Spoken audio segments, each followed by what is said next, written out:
Nagbabalik ang BTV News, Philippine-US Amphibious Landing Exercise o PhilDex 2016.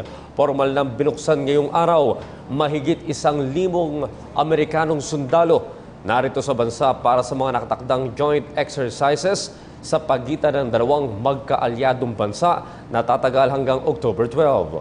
Ang ulat mula kay Eunice Samonte via phone patch. Audrey, ngayong araw ay formal na nga nagsimula ang PhilDex 33 o ang Annual Philippine Bilateral Exercises kasama mga sundalo ng Amerika. Audrey, makasaysayan ito dahil kung inyong matatandaan ay nauna na nabanggit ni Pangulong Rodrigo Duterte na ito na ang huling joint exercise sa pagitan ng ating bansa at ng Amerika.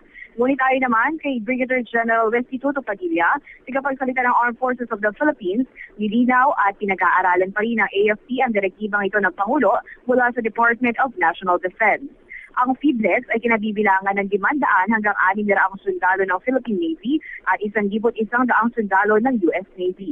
Sa kanyang pahayag, nabanggit rin ni Major General Andre Costales Jr., Commandant ng Philippine Marine Corps, na kasama sa gagamitin sa joint exercise na ito ay ang strategic sealift vessel ng ating bansa o ang BRP Tarlac na itinuturing na pinakamalaking barko ng Pilipinas. Inihagri ni Major General Costales ang matibay na relasyon ng bansang Pilipinas at Amerika lalo pat kanilang pinapahalagahan ang jointness ng dalawang bansa.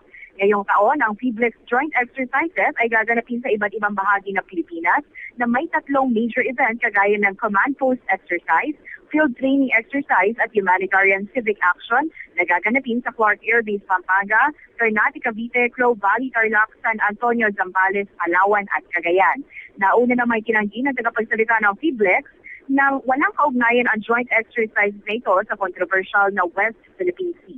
At yan muna ang pinakahuling balita mula dito sa Fort Bonifacio, Taguig City para sa PTV News, Eunice Samonte.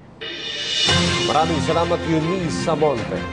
Hi, ako si Ria Fernandez. Mag-subscribe na sa PTV YouTube channel. I-click lang ang subscribe button.